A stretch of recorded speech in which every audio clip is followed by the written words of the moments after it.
Two young boys encounter a fugitive and form a pact to help him evade the bounty hunters on his trail and to reunite him with his true love. This is my review of Mud.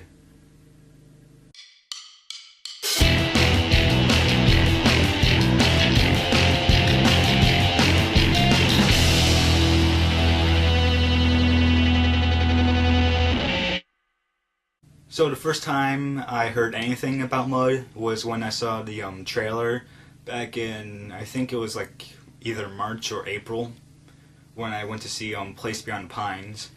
And after I saw the trailer, I was like, wow, Matthew McConaughey is good. Like, it looks like his acting is really good in this movie. And I was like, yeah, I gotta see this movie when it comes out during the summer. But sadly, the movie didn't come to any of my theater chains for some reason. I don't know why.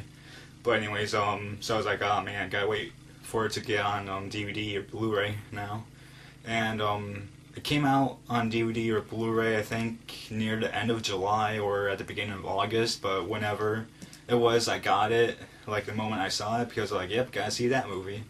And after seeing the movie, like after a month from seeing the movie, I gotta tell you guys, it's still good. The good points. The main good point about Mud was the acting. Like, I thought everybody did a solid, good job of performing their parts and everything. But the two people that really did the best were Matthew McConaughey, who played the fugitive of the film. I thought his acting chops were good, and the lead kid, like one of the kids that helps Matthew McConaughey's character, did a good job as well. I can't name the actor who played the kid off the top of my head, but all I know is that kid was like really good.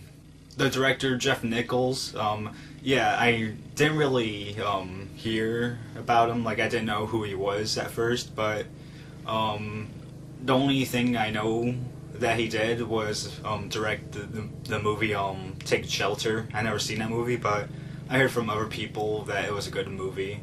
And Jeff Nichols' directing is very interesting because he directs it in a way where it's realistic. Like, he's trying to make a realistic tone out of this movie, and he does a really good job at doing that. And I think his directing also leads into another part where there's like some parts like either scared me or some parts surprised me at points, because like when I got scared was because it's like the tension was building up, and it was just like this isn't spoiling anything, but like when the kids came around the corner, that scared me because it's like, oh crap, I thought like it was someone else. Or it surprised me because it was like, no, not to that character, no.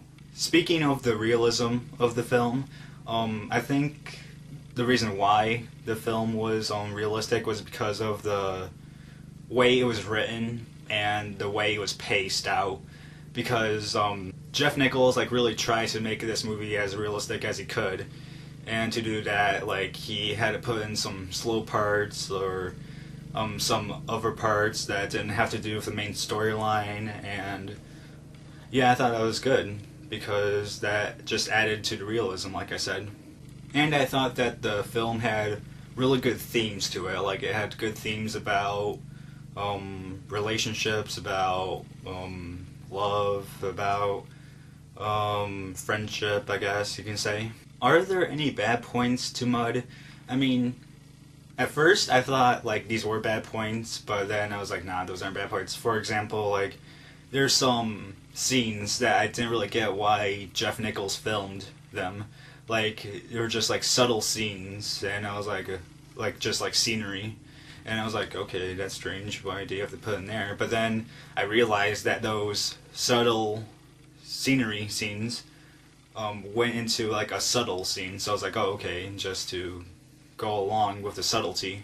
And then the other thing was that there was some conflicts that I didn't get between the main character and just a character that doesn't really matter. And I was like, okay, why do you have to have that conflict? But then I realized that that conflict had to do with one of the themes of the movie. I was like, oh, okay, so that makes sense. So yeah, there's not really that many bad points, or yeah, no bad points at all really about Mud.